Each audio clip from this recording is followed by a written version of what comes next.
Hello and welcome to Destination Education UK. I'm Ruth Benny and today's episode's a little bit different. Over the last 6 months, I've had the absolute privilege of sitting down with 18 remarkable guests, heads, educators, alums and thinkers, all deeply invested in one shared goal, helping young people thrive in a rapidly changing world. And this episode is a moment to pause and reflect and join the dots. What have we learned? What themes have come up again and again? And most importantly, what does this mean for us, parents, students, and schools navigating education today? The first theme was a very strong and consistent thread running through many of our conversations, and that's been the idea of future readiness.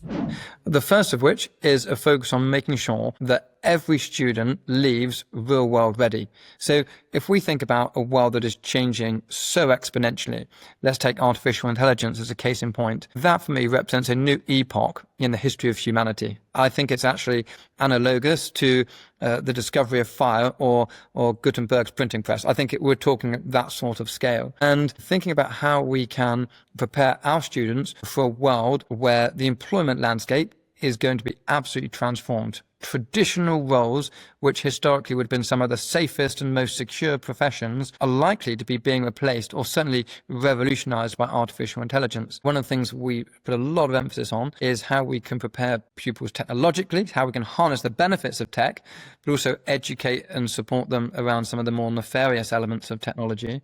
But real world readiness is far greater than just the technological aspects. It's also about focusing on those uniquely human elements that are going to become even more important over time. So thinking about skills around leadership, entrepreneurialism, the ability to fail and the ability to learn, to unlearn, to relearn, the importance of relationship building, emotional intelligence, all of those things are embedded into what we do, and not just in a secondary way. We actually teach those things very explicitly. Grades are important, but it's what happens when you walk through the door that matters, how you light up a room. But actually, I'm trying to reframe that a little bit, because I do believe that philosophy to an extent, but actually I want no doors to be closed to my students. And so actually, you're quite right. Universities need to see certain levels of grades so that you can even walk through that door in the first place. However, there is a little bit of nuance there, because I think that the more self-aware a student is, the more they're able to understand how they're operating, actually the higher performing that they can be in their academic work as well. Part of me does believe that it's not worth getting a first from a university if you can't handle the ups and downs of life. So there's that balance to be struck. I'm often surprised that at open mornings and so on, we're not asked more about careers provision, preparation for the life beyond sort of tutor or school.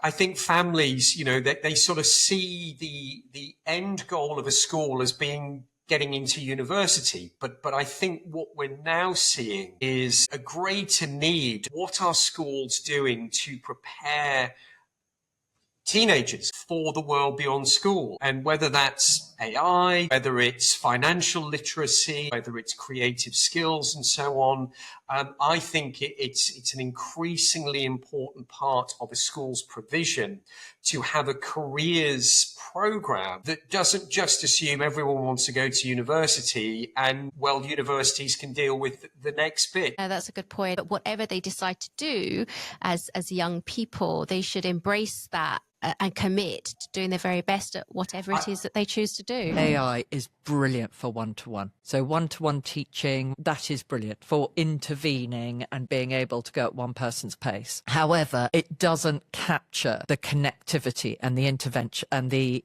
interaction in a classroom.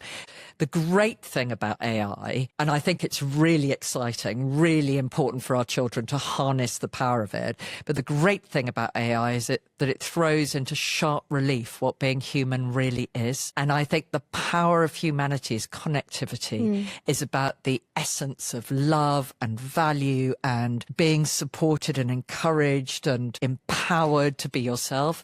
We talked a lot about AI not as a threat, but as a tool. And again, the guests reminded us that the question isn't whether AI belongs in classrooms, but how we implement its use in the classroom. The schools that are doing this well aren't replacing thinking with technology, they're doing the opposite. They're using AI to encourage curiosity, deepen critical thinking, teach discernment and ethical judgment. And alongside this came a renewed emphasis on character education. Skills such as resilience, adaptability, kindness, confidence are not nice to haves, they are essential. And we know, don't we, that academic success matters, but without character, it's incomplete. Let's take a quick break to talk about something that can make all the difference for your child's educational journey. I'm thrilled to share that this episode is sponsored by Top Schools, your trusted partner in navigating the complex world of school applications. If you're aiming for a top independent school in the UK, Top Schools offers personalised consulting to ensure your child finds the very best fit with a guaranteed outcome. From identifying those best fit schools to crafting standout applications to invigilating the entrance exams, the expert team is with you every step of the way. Ready to take control of your child's future? Visit topschoolsadmissions.com or click the link in the show notes to learn more and book a consultation today. Use the code DESTINATION for 20% off. That code is DESTINATION for 20% off personalised support for entry into a top independent boarding school in the UK. Now, back to our conversation. Another powerful takeaway was how often our guests challenged the idea of a perfect or a top school. Instead, they spoke about fit. The right school is one where a child is understood, supported and stretched, emotionally, socially and academically. We discussed questions that parents should be asking. How does the school support well-being? How do they communicate that with families? And what happens when a student struggles? And what became clear is that choosing a school is not about following the rankings, newsflash, it's about understanding your child deeply. The ideal classroom is one that really caters for for everybody, so whether you're prefer to be quiet and just sit and listen and take notes, and that's your learning style, that's fine, or whether you prefer to be vocal, but certainly I guess what I always say is we've only got them in school for sort of 8 hours a day, and you're never going to get the perfect school for every individual. So how can we make sure that as many things as possible are creating the right conditions? How do we evaluate schools if it's not exam results? Yeah, I think exam results should be taken into consideration, but a part of the round of the progress of the children. So it's about exams, the attainment, but also the achievements, the amount of progress that the child has made, as well as the breadth of opportunities that children are getting. Because what we know of the future, what we know of the jobs right now is knowledge in terms of prepositional knowledge, knowing stuff. Well, I ask Siri, I ask Google, I ask whatever other platforms are out there. But what I can't ask Siri or what I can't ask Google is how do I comfort a crying parent? How do I comfort a child whose mum has passed away? Those are the human interactions that we need when the world is filling in the gaps for the knowledge. Those are the barometers of success we need to be preparing our children for. Their world, not ours. I do think that when children are younger, the practice around exam preparation is what's the point? What's the purpose? Are we trying to get children to pass exams based on knowledge which is short-termism, or are we teaching children how to learn? And there's the difference. Children should be taught how to learn. And how do we measure that? Lots of different ways. By the output of their exams is one way of doing it, but by their quality of the work that you see in their books over time, so coursework type of things, as long as it's done in the right way. Listen, I'm in a privileged position here because I'm speaking from an independent school, but we still do exams. We still do common entrance exams for our children come year 8. But we also know that those senior schools will listen to my head's reference on the character of the child more than the academics of the child. And that's the difference. It's about the quality of the person presented in front of them rather than what they've remembered for a test. And I think that's, again, is a common theme. And I think that goes for university applications as well. Again, parents tend to think of it as the corridor, and they tend to think, well, my child has 3 A stars. Why weren't they accepted? But the academics are the baseline, and that's potentially the easy piece. It's everything else that the child, holistic learning, I suppose, is another phrase that we hear a lot. And I just wonder, what's the incremental value add that you get from, I guess there's a trade-off, there's a sacrifice that's been made for several years of tuition and some might say like a little bit of a lost piece of their childhood in order to prepare to get into these boarding schools. Wouldn't they have been just as successful, just as happy going to a great boarding school that they wouldn't have had to do all of that prep for? There are lots of other good boarding schools as well, apart from just the super selective ones. There are a huge range of schools in England that can suit all different children. Parents shouldn't just consider the top ones. There are lots of other schools which are maybe better suited for a particular child. So I think it is important to find the best fit for your child. And I know that's something that you do, Ruth, and you do an amazing job at helping find the best school that is suited to the child. Yeah, I absolutely do believe in best fit, and I just wonder what's going through the parents' heads when they fixate on some of those top brand name schools. How much of your process, particularly interested in the onboarding stage, like you must talk with the parents quite a bit before you actually start working with a child. What does that process look like? It depends whether they are wanting to come to us for school selection advice or if they are just coming to us purely for the tutoring. So even if the family are coming to us just for the tutoring, it is obviously really important to speak to the parents, find out what their goals are for their child, and find out, just make sure that the schools that they're aiming for are going to be the right choice. So we would meet the parents, discuss with them what their goals are, and we would also do an assessment, which is in a way similar to the types of tests that you do, because it's important to have an idea of how they are currently performing, because yes, we can help them improve those scores, and that's what we aim to do,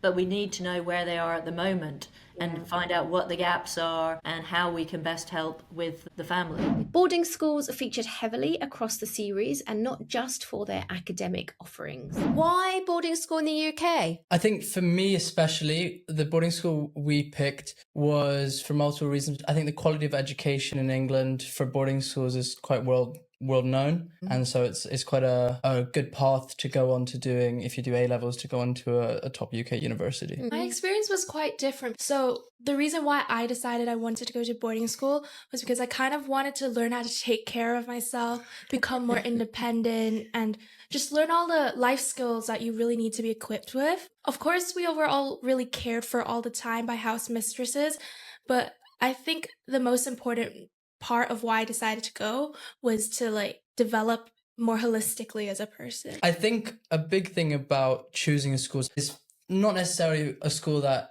is the top school or a higher rating, but somewhere that you feel you would fit in more, whether it's if you like a certain subject that they were offering, or a teacher that you met on the open day. Those factors really have a bit bigger of a play than if it's rated higher than another school. I did love boarding. I have to say that for me, boarding, it helps you really grow the characteristics that you want to have as an adult. So things to do with understanding other people, living alongside people, and sort of the ups and downs, but the intensity as well of experiences that build a really opportunity for all the things that you can have at school. So I loved it. I have to say, even now, I don't mind telling you that I'm 54 years old, and I still look back on those times as some of the best times of my life. I would say that in terms of independent boarding schools, one of the key features is just the range of opportunity. There's so many things going on. I love the 24/7 cycle of schools that have things in the evenings and at weekends as well. And of course, class sizes is a huge difference. And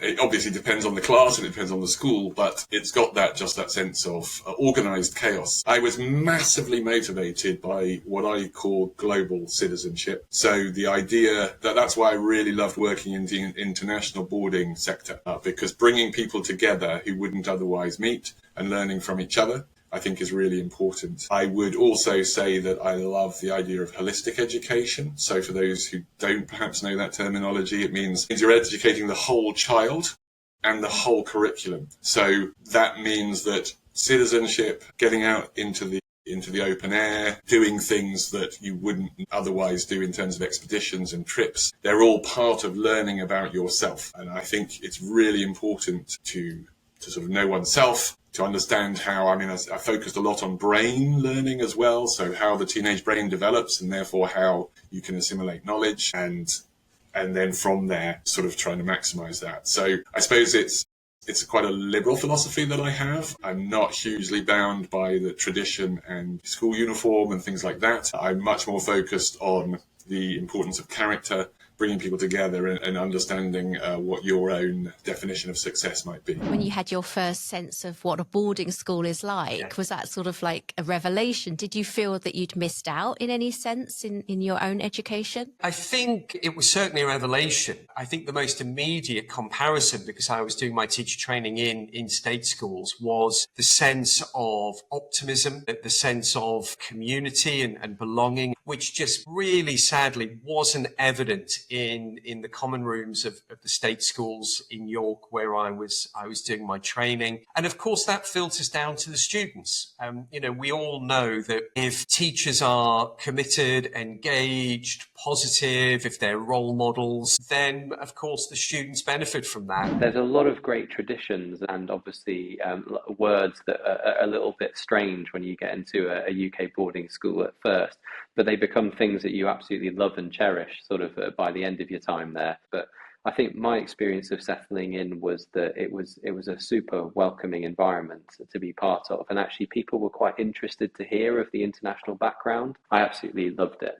So that was about my personal experience. Guests spoke about the unique environment that boarding creates, one where young people learn independence, time management, collaboration, and empathy. And for many, boarding provides structure, consistency, strong sense of community, opportunities for leadership and self-discovery. And importantly, we also talked about modern boarding as distinct from horror stories from history. And modern boarding that places well-being first is nurturing and supportive of the emotional needs of young people. University pathways came up time and time again, often framed very differently from a decade ago. There was a clear message that there is no single right path. Schools, universities, what are they looking for? In a nutshell, they're looking for students who are interested in doing the thing and they are interesting. So I think, all of these accolades, all of these experiences is helping them to make them a well-rounded person, be more interesting as a candidate. Yeah, exactly. So long as you can go into your interview and write it in your personal statement that, I did this not because it was another notch in my academic bedpost, but because I wanted to learn this, or I wanted to compete, or, I had this great idea for a project or a competition and I wanted to fulfill it and I wanted a team and so trying to just explain exactly that, why did you do that? What the universities want to see is, are you teachable? Are you amenable? Are you moldable? If you are just going to go straight into, win and I learn everything and I know all of this, as a professor, they're going to look at that student and go, I can't even teach you because you know it. You're on it. Fine. Why do you want to come and learn from me if this is sort of your track? So, think about what your learning points are in your failures as well. And just know that it's okay. Many of us, not everyone can win gold and have merit and do X, Y, and Z, but you can still learn from that. My advice to anybody is absolutely look at the results. They tell the story, but maybe also look at the spread of university destinations and look at the spread of different courses. Because if everybody's going to the same place or everybody's doing the same thing, or indeed if everyone's going the same grade, that is not a diverse community. It's not a school that is necessarily going to suit your daughter. Now, it might be that your daughter, for her, academics are everything, but as long as she knows academics are not the be-all and end-all, they're just a means to an end. And that actually it's more about, if your journey through academia is to discover what you absolutely love so that you're going to make the right career choice, then great, go and get your 4 A stars. That's a brilliant passport to have, but there are other passports you can have in your pocket. Unfortunately, the UK universities still do look at grades more than anything else. I find that university system a little bit restrictive. Yeah, they do, but they don't all require. That's the difference, I guess. And there are so many brilliant courses out there. I mean, degree apprenticeships now are becoming more popular. Yeah, I'm really happy to see that. Yeah. And I think in the next 5-10 years they'll take off. Yeah,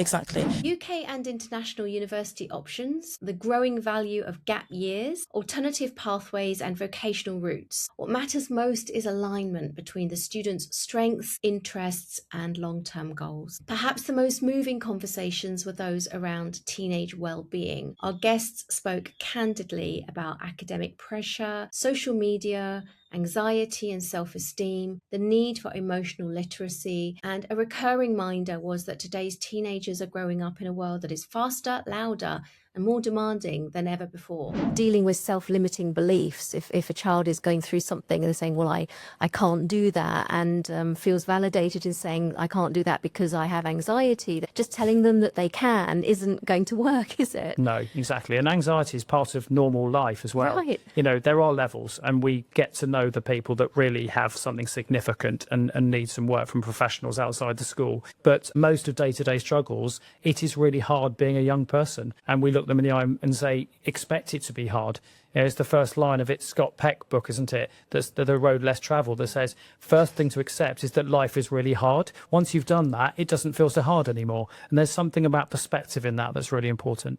But I feel that in some schools, in some cultures, in some families, the children are just being allowed. I think there's a bit of that, and that's where our wisdom and judgment comes in. When say, actually, you just need to go into school today and you'll be fine. Other times I say, I can see there's something significantly wrong here. Which leads on, as a teacher or just a normal classroom teacher, right? They have to be very, very skilled in reading the children. There's a lot of psychology involved, isn't there? You have to be everything to them. We're asking you to spot the changing in behaviour, to be an amateur psychologist, to know when there's a safeguarding issue brewing, to see them one-to-one, to give them extra support if they need it. You know, endless amounts of challenge now being a teacher. You ask them to wear so many hats. And so we need to equip them to wear those hats and not throw them into a comfort zone that they find really hard, especially if they're new teachers. They've got a degree and they're expected sometimes to be the parent and everything to our young people, and their expectations are therefore high. So we've got to acknowledge that and give them the right kind of support as well.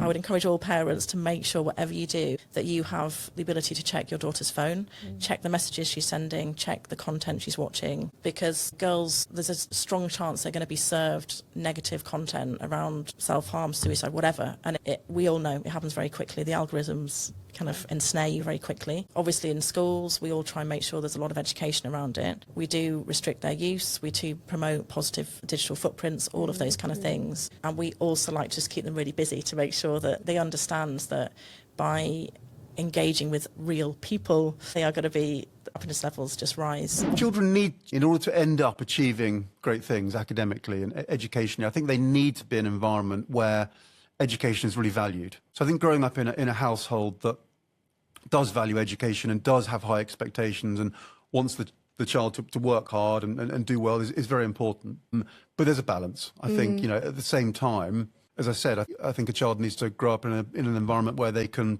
not feel under too much pressure. I think if they start feeling very anxious, it potentially has a negative effect. And anxiety, you know, what we see really is anxiety tends to come from parents often. So if a child is very anxious, quite often it's because there's a certain level of anxiety coming through from the parents at home. But we have an epidemic of anxiety amongst our children today.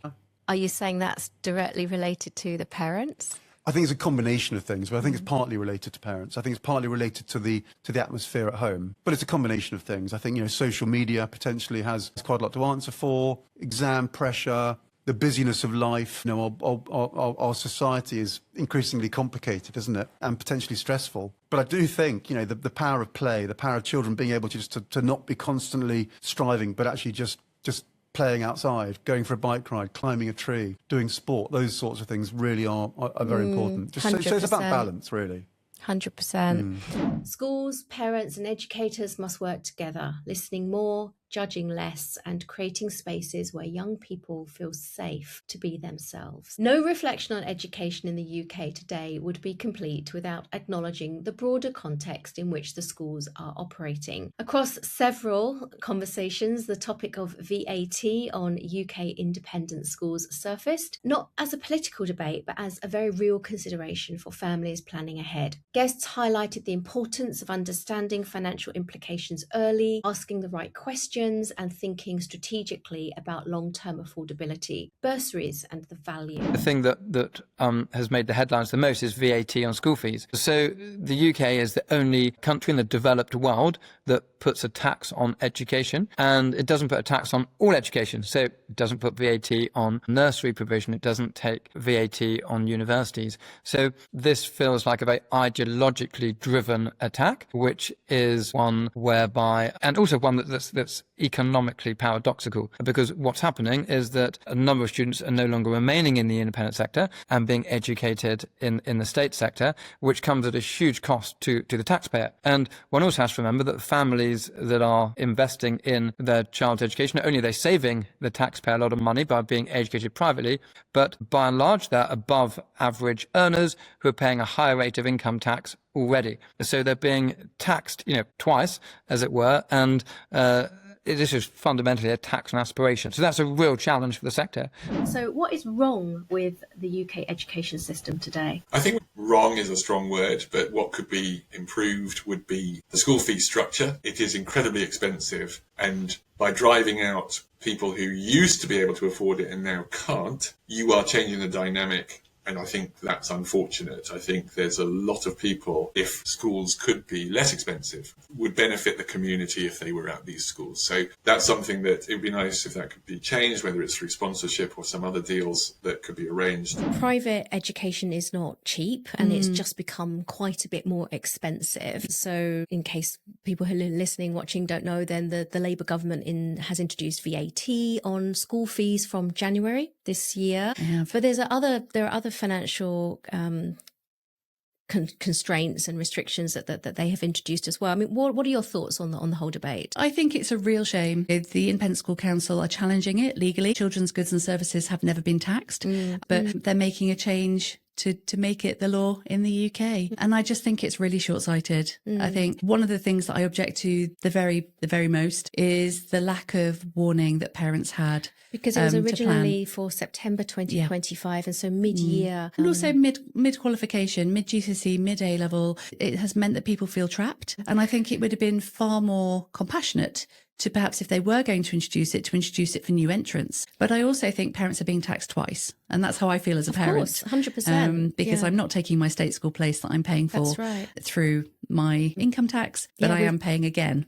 We've been taxed on the money as we'd earned it, and then taxed again. I think we've seen 16 or so smaller boarding schools and more day schools that have closed due to financial pressures since the VAT has gone on in January 2025. I mean, the costs are just rising and rising and rising for parents. From where you're sitting, is this going to just continue? Are we going to see more schools closing, or do you see a solution to this? So I think I do fear that more and more schools will certainly be finding it harder. I think smaller prep schools, and that's not because they're doing anything wrong. It's because, as you say, and it's not just VAT on fees that your families will know all about, but if your families aren't aware, national insurance costs, which is the cost of employment that schools, as all businesses, have to pay. UK independent schools have just lost business rate relief. Utility bills are ever increasing. Material costs,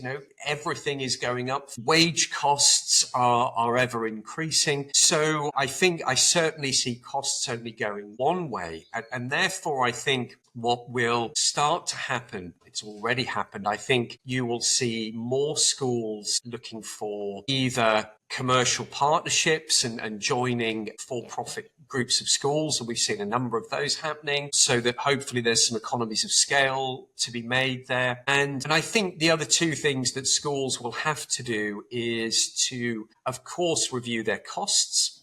Although I think if fees are going up, the last thing any school should be doing is reducing the quality of its learning and its wider experiences. And finally, I think you'll start to see more schools looking at development and fundraising opportunities for bursaries. Capital projects will come from alternative means of funding than from the more traditional fee incomes and endowments that we've seen historically. What became clear is that transparency and planning are key. For parents, this is not about alarm, it's about being informed. Another recurring discussion discussion centred on the difference between co-educational and girls' schools, and rather than positioning one as better than the other, guests consistently returned to the idea of environment. So how is removing boys from a girl's life in those critical teenage years, how does that improve their experience? Removing the boys from the classroom just liberates them completely. It's a freedom, it's a sisterhood. They support one another, they build each other up. But also we can tailor our learning to the needs of the girls. So we can plan really exciting, fun lessons that they will think is brilliant. In terms of brain development, I would argue that girls assess risk sooner than boys, and that's borne out with neuroscience. And so boys are more willing to lead in a classroom and blurt things out and go in without assessing the risk, whereas a girl will tend to sit back and say something if it needs to be said. So if you don't have the boys in the classroom, the girls become the leaders, removing the gender stereotypes. But the girls at my school are the engineers, they are the football players. And so taking away those kind of boundaries that we like to think don't exist in society, but clearly do. The statistics will show you, so I think the most recent one in soft skills development showed that girls in girls' schools are more mentally tough, they're more resilient, they're more flexible in their thinking, they have higher levels of confidence, so academic achievement, but also just the freedom to dance at break time, to do cartwheels on the lawn, to not worry about what you look like, to take away all those kind of, that culture of comparison that exists, particularly within their mobile phones, and just allow them to grow up a little bit slower. And I think that's the beauty. If there's one message I'd like people to take away from this is it's not that girls and boys have different brains. It's not that they, have different abilities at all. It's really, for me, the girls' environment, and it's probably the same that you hear in the boys' schools, but it's about creating the ideal environment for them to thrive. And for girls, it's all around making sure there's time and space for them to have a voice, for them to feel safe and confident in speaking up. And I think in a co-ed environment, it's often the case that boys, for whatever reason, it might be because they need, I don't know, more, they might need more attention, there might be more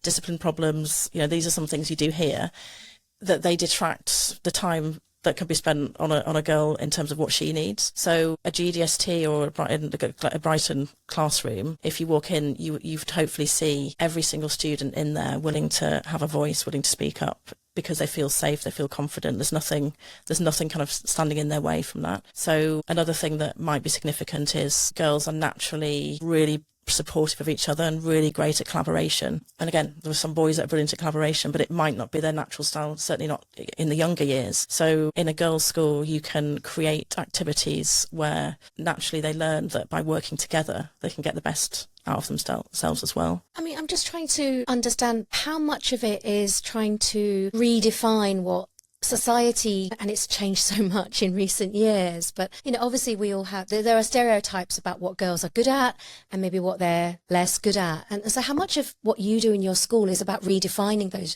gender stereotypes? I guess it's all about that. So stepping into the school, a girl would walk in and nothing will be off limits, nothing will be affected by a gender stereotype in our school, because that's the point. So I think it's about just that argument's sort of taken off the table in a way, because everything we do from 8:30 in the morning till they leave at 5 is saying to them, you can do anything. We have some kind of stereotypical notion that the girls who come to us are not going to be interested or involved. And I would challenge that really hard. Or does it suggest that if we have X number of borders, our borders, like our school, is about 50-50 in terms of the gender balance? But there are some, I think, preconceived notions of what interests there are.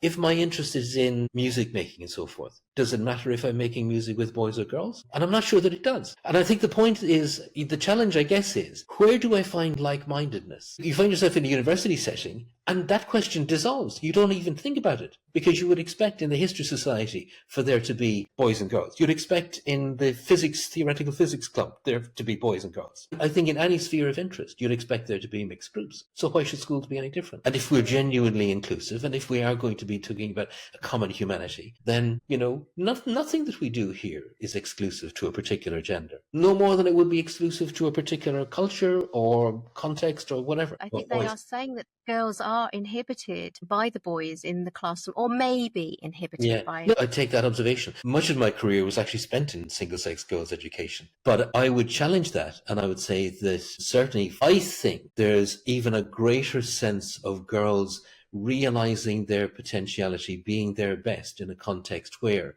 it is mixed. Does your confidence grow because you grow in a greenhouse? Or does your robustness grow because you're actually just outside the greenhouse? You're getting all the support and care that you need, but you're also open to the elements. If the winds of change never rock the plant, it doesn't sink deep roots. So you have to have some kind of wind of change rocking the plant so that it can establish those firm roots. Girls' schools were often described as spaces where confidence, voice, and leadership can flourish without comparison with their male gender, while co-educational settings were praised for reflecting the dynamics of the wider world and fostering collaboration across genders, which is reflecting the real world. And once again, the message was quite clear that the best choice depends on the child, their personality, their learning style, and where they are in their developmental journey. Perhaps one of the most important threads running quietly through every episode was parenting. In a world shaped by AI, academic pressure, social media, the role of us as parents has never been more important or more challenging. And I actually do a parenting talk. It's one of the things I do but I apply the science of neuroscience to understanding what's going on. One of my mottos is that you are the frontal cortex, but they haven't developed the rational thinking, the critical analysis of risk and reward. If you revise now for 8 months, you'll reap the benefits in 10 years' time.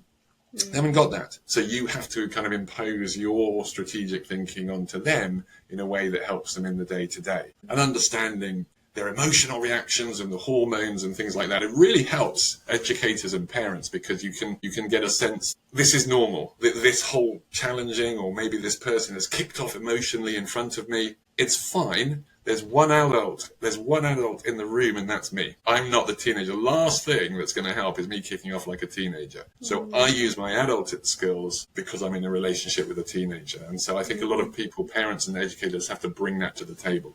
It's hard though, isn't it? Because as parents, the cliche is that they don't come with a manual, and we're all just trying to figure it out as we go. And then you think you figured it out for the first one, and then the second one's completely different, and then the third and the fourth. Parents sort of falling everything you say about, skills and confidence and being happy. I mean, do you generally hear that echoed with the conversations you're having with parents? We really do. We had some really good insight from someone who came in and said to a whole group of parents, down the 1 or 2 verbs or comments that you would say you want your child to be later on. And it wasn't A-level, success, big income, big house. It was happy, confident, in good relationships. I've been doing this for about 13 years now, and I say that all the parents we meet, they're so very different, but what unites them is exactly that. And it's happy, first and foremost. Almost every single parent would not argue that they want, the most important thing is that they want for their children to be happy. No, and I think this generation are picking that up. I'm listening to a lot of employers saying this Generation Z, I think we're talking about, since 1997, are saying no to those 80-hour week jobs that said, unless you do. They are saying, actually, we want our well-being, our life structure to be more important than working our socks off just to earn an extra for this, that, the other. That's what we're hearing anyway. We as parents have to recognise is that once the children are in school, actually the teachers do this every single year with hundreds of students. I mean, I say this often to parents, is that I've dealt with thousands of teenagers in my time in education, and we just can anticipate things really well. We know when people are going to feel homesick. We know when they need, what type of conversations they need. And I think actually the best things that parents can do is provide that love from home and allow their children to be looked after in the right kind of way at school. I think if they start trying to get involved too much, particularly at the starting point, and if they're reticent, then their kids are going to feed off that. So I think it's all about love, energy, positivity as they go and try something to spread their wings. How to nurture your child to reach their potential. Just a child growing up in an environment where they know that they're unconditionally loved, and where they know that they're safe and they're really valued for who they are, is incredibly important. I think if a child grows up with that sort of foundation of knowing they're valued and loved and safe, and then they generally go on and achieve amazing things. I think if you've got a child that's emotionally healthy and really secure, and they can fail sometimes, and that's okay, they're still absolutely, as I say, loved unconditionally, then I think that gives them a real bedrock to go on and achieve amazing things. Couldn't agree more. And it comes back to, I think it's common sense parenting, and it's hard, it's easy to say, but it's potentially hard to do, right? Especially, I've got two, you've got two, they're very different from one another. And then they throw you curveballs all the time. It's cool. It's difficult and it can be stressful. Then children go through the teenage years and it all goes a bit haywire. I think a lot of parents either don't know or they forget is that the environment at home, children are like sponges. They just soak up everything around them. They're constantly watching their parents. So they'll watch how their parents are interacting with other adults. They'll watch how parents deal with setbacks. They'll watch how parents deal with stress. And they learn and they absorb all of that. And they absorb the environment at home. And I do think sometimes if parents are very stressed and maybe short-tempered and anxious, and that does get soaked up by children. So I think that's something that's quite a scary thing to think about, because none of us are perfect, of course. But I think it's really good if parents can just remember that they are modelling all the time the kinds of behaviours and attitudes that the children will be soaking up. Guests spoke about the need for partnership between home and school, open communication and modelling values such as resilience, empathy and balance. Parenting today is not about having all the answers, it's about being present, informed and willing to adapt alongside your child. As I look back over these 6 months of destination education, one thing stands out clearly. Education is no longer just about results. I'm not sure that it has been for quite some time, actually, but it's worth reiterating. It's about people and young people and their parents and their educators and the other adults that surround them and influence them. It's about preparing young people not just for exams, but for life. And so I want to say thank you to each and every guest who gave up their time to trust us as a new podcast, to share their insight, honesty and experience. And thank you to you, all of our listeners, for being part of this growing conversation. If you've missed any episodes, now is the perfect time to catch up. And as always, the conversation will continue into 2026. Thanks for listening. If today's episode sparked questions, or if you're ready for support with UK boarding school admissions, we're here to help. Reach out to us at www.topschoolsadmissions.com or follow the link in the show notes. Your child's exceptional UK boarding school educational journey starts with a conversation, so let's have a chat.